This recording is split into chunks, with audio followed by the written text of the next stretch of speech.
என்ன மேடம் வணக்கம்.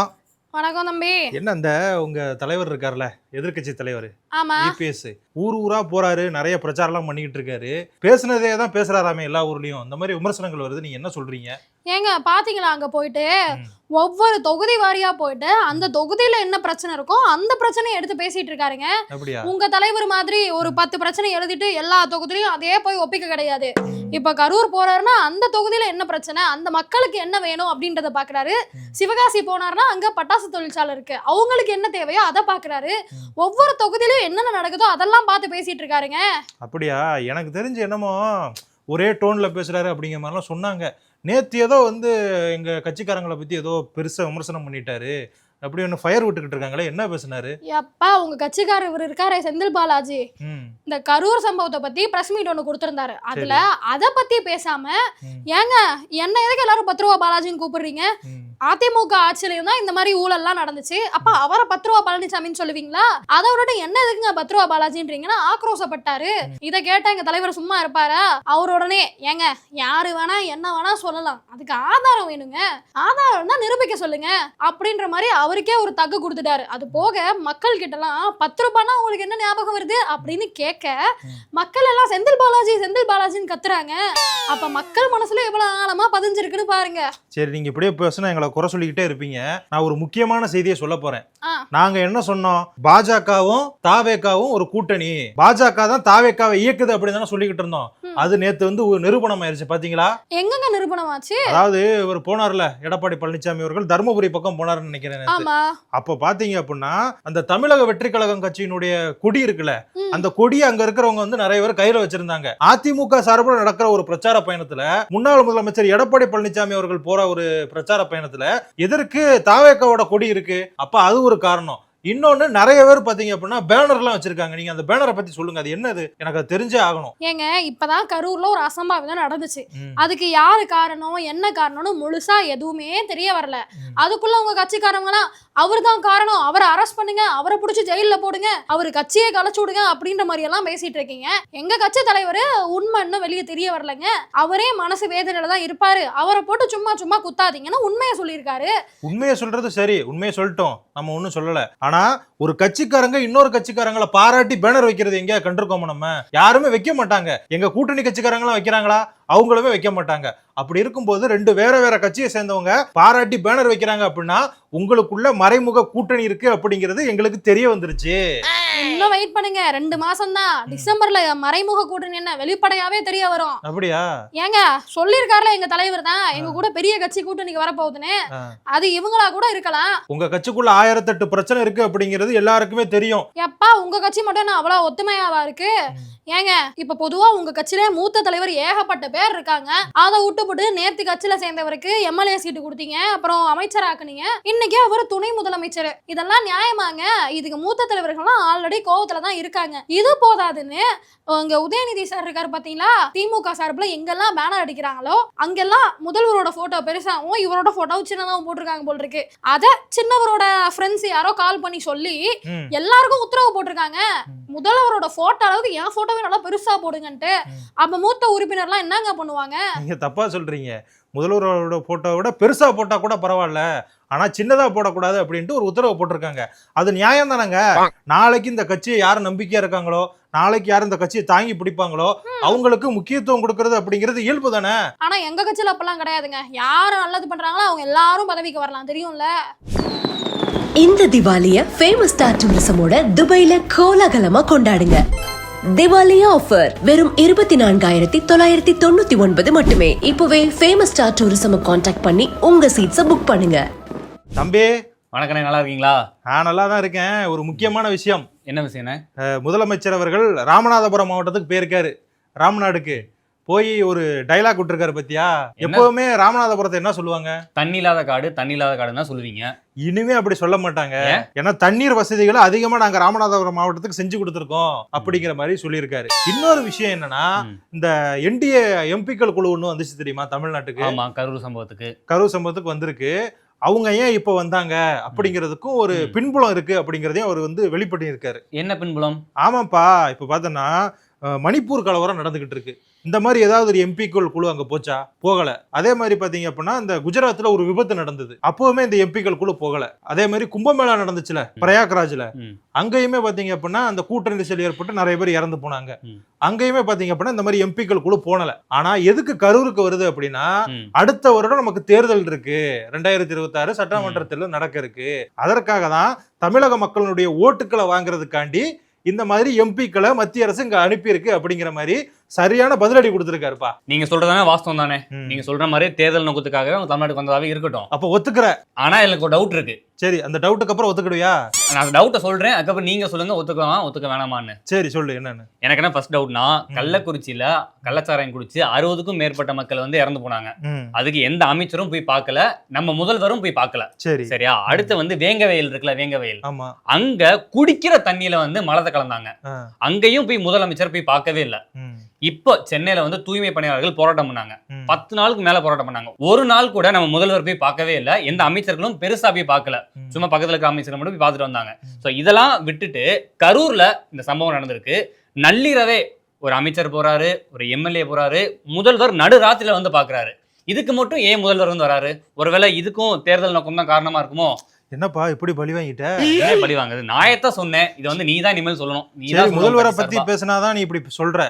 சரி, தமிழ்நாடு காங்கிரஸ் கமிட்டி தலைவர் இருக்காருல்ல செல்வ பெருந்தகை, ஆமா, அவர் ஒண்ணு சொல்லியிருக்காரு தெரியுமா? என்ன சொல்லியிருக்காரு? இந்த மத்திய குழு வந்துச்சு, ஹேமமாலினி, அனுராக் தாக்கூர் இவங்க எல்லாம் வர்றாங்க, இவங்களுக்கு கரூர்ல மேற்கு எது தெற்கு எதுன்னு தெரியுமா, சும்மா அனுப்பணும் சொல்லி அனுப்பாதீங்க அப்படிங்கிற மாதிரி சொல்லியிருக்காரு. இதுக்கு என்ன பதில் சொல்ல போற நீ?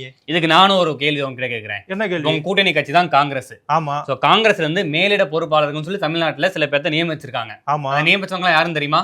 யாருப்பா? எல்லாமே மேலிட பொறுப்பாளர்களே. மேலிட பொறுப்பாளர்கள் தான். அவங்க வந்து இந்தியாவுக்கு மேல இருக்கிற வட மாநிலத்துக்காரங்க தான் நியமிச்சிருக்காங்க. அதாவது ஹேமமாலினிக்கு கரூர்ல மேற்கது தெற்கது தான் தெரியாது, அவங்களுக்கு தமிழ்நாட்டுல மேற்குல எந்த டிஸ்ட்ரிக்ட் இருக்கு தெற்குல எந்த டிஸ்ட்ரிக்ட் இருக்கு கூட தெரியாது. அவங்க நியமிக்கும் போது இங்க இருந்து வரது எனக்கு ஒன்றும் தப்பா தெரியலையே. ஓஹோ, நீ இன்னொரு மாதிரியும் சொல்லலாம், நான் உனக்கு கொஞ்சம் எடுத்து கொடுக்குறேன். எப்படி? இப்ப கொலம்பியா பல்கலைக்கழகத்துல போய் ராகுல் காந்தி பேசியிருக்காரு. சரி, அவர் வந்து தமிழ்நாட்டுல இருக்கக்கூடிய பிரச்சனைகள், இந்தியாவில இருக்கக்கூடிய பிரச்சனைகள் எல்லாமே பேசுறாரு. அவருக்கு இந்தியாவில வடக்குது தெற்குதுன்னு தெரியுமான்னு கூட நீ கேட்கலாம். ஏன்னா அவர் அப்படித்தான் பேசிக்கிட்டு இருக்காரு. இந்தியாவினுடைய மானத்தை உலக நாடுகள் மத்தியில போய் வாங்கிக்கிட்டு இருக்காருப்பா. அங்க போய் இந்தியா வந்து வளர்றதுக்கு இன்னும் பல ஆண்டுகள் ஆகும், பின்தங்கி போயிருக்கு அப்படிங்கிற மாதிரி எல்லாம் சொல்லிக்கிட்டு இருக்காரு. இன்னொரு விஷயமும் இருக்கு. விஜய் கூட வந்து ராகுல் காந்தி போன் பண்ணி பேசியிருக்காராமே. என்ன பேசிருக்காரு? எங்க கூட்டணியில இருந்தே அங்க தூபம் போடுறாங்கப்பா, எங்க கூட்டணியில தான் இருக்காங்க, ஆனாலுமே தாவேக்காக்கு ஆதரவா செயல்பட்டுக்கிட்டு இருக்காங்க. நேத்து நீ வந்து இவர் பேசினாருன்னு சொன்னேன்ல செல்வ பெருந்தகை அவர்கள், எல்லா கட்சிகளும் எங்க கூட்டணி கட்சிகள் எல்லாமே தாவேக்காக்கு எதிராக தான் கருத்துக்களை சொல்லிக்கிட்டு இருக்காங்க. ஆனா காங்கிரஸ் கட்சி மட்டும் அவங்களை எதிர்க்காம பாஜகவை மட்டும் குறை சொல்லிக்கிட்டு இருக்கு. அப்படின்னா ஏதோ பின்புலம் இருக்கு, அவங்க தாவேக்கா கூட்டணிக்கு போறதுக்கு பிளான் பண்ணிக்கிட்டு இருக்காங்க அப்படிங்கறதா எனக்கு தெரிய வருது. ஏதோ கூட்டணி கட்சிக்காரங்க நீயே சொல்ற, உனக்கே தெரிஞ்சுன்னா பாத்துக்கோ உங்க கூட்டணியில எவ்வளவு பிரச்சனைகள் இருக்குன்னு. பிரச்சனைகள் நான் சொல்ல வரல, நான் என்ன சொல்ல வரேன்னா, எங்க கூட்டணி கட்சிகள் எல்லாருமே விஜய் வந்து விமர்சிக்கும் போது காங்கிரஸ் மட்டும் விமர்சிக்காம இருந்தா அது வந்து தப்பா தானப்பா இருக்கும். இதனை புதுசாக பண்றீங்க. கட்சி ஆரம்பிச்சுல இருந்து நீங்க வந்து பாஜகவை விமர்சனம் பண்ணிட்டு தான் இருக்காங்க, அதுக்கு என்ன பண்ண சொல்ற? சரிப்பா, ஒரே அரசியலா பேசிக்கிட்டு இருக்கோம், ஏதாவது என்டர்டைன்மெண்டா ஏதாவது செய்தி வச்சிருக்கியா? என்ன நிறைய படம் ரிலீஸ் ஆயிருக்கு இந்த மாசம்? ஆமாப்பா, இட்லி கடன் ஒண்ணு ரிலீஸ் ஆயிருக்கு. அது வந்து உங்கால் வந்து தலைமையில தான் வந்து விநியோகம் பண்ணியிருக்காங்க. என்ன தலைமைங்கிற அதுங்கிற, அவர் வந்து படத்தை வந்து வெளியீடு பண்ணியிருக்காரு, டிஸ்ட்ரிபியூட் பண்ணியிருக்காரு, அவ்வளவுதான். ஆனா இன்னொருத்தர் நம்ம பாராட்டுறாங்க, என்னன்னா எந்த ஒரு கஷ்டமும் படாம, எந்த ஒரு கீழே இருந்து மேல வராம, அப்பா இருக்கிற ஒரே காரணத்துக்காக ஒரு படத்தை ரிலீஸ் பண்ண ஒரு இன்ப நிதிக்கு வந்து எல்லாருக்கும் வாழ்த்துக்கள் சொல்லணும்னு சொல்லிட்டு நிறைய பேர் வந்து தெரிவிச்சிட்டு இருக்காங்க. ஆமா, எல்லாரும் படியேறி நடப்பாங்க, வந்து அவங்க மட்டும் லிப்ட்ல ஏறி போய்கிட்டு இருப்பாங்க, அந்த அளவுக்கு அவங்களுக்கு வந்து உயர்வு கிடைக்கும். சரி, அதெல்லாம் விடுப்பா. காந்தாரான்னு ஒரு படம் வந்திருக்குல, அது வந்து இட்லி கடை வந்து நல்லா தான் இருக்கு, எல்லாரும் சொல்றாங்க. நல்லா இருக்குன்னு சொல்றாங்க. என்ன சொல்ல, நல்லா இருக்குன்னு தான் சொல்லி ஆகணும். நல்லா இருக்கா? இல்ல, நான் அந்த கட்சியில இருக்கேன்ல, அதனால நல்லா இருக்குன்னு தான் சொல்லி ஆகணும். ஆனா எதுவும் பார்சல் வந்துச்சா?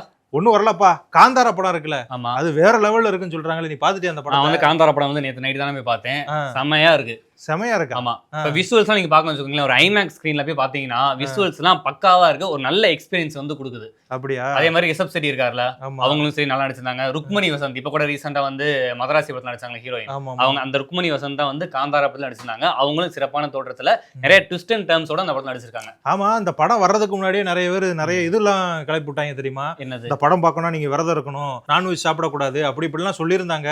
அது எதுக்குன்னா அந்த படத்துல வந்து கடவுளை பத்தி நிறைய விஷயங்கள் அப்படின்னு சொல்லிட்டு போட்டு அது வந்து ஒரு போலி போஸ்டர் அப்படின்னு எல்லாருக்கும் தெரிய வந்துருச்சு.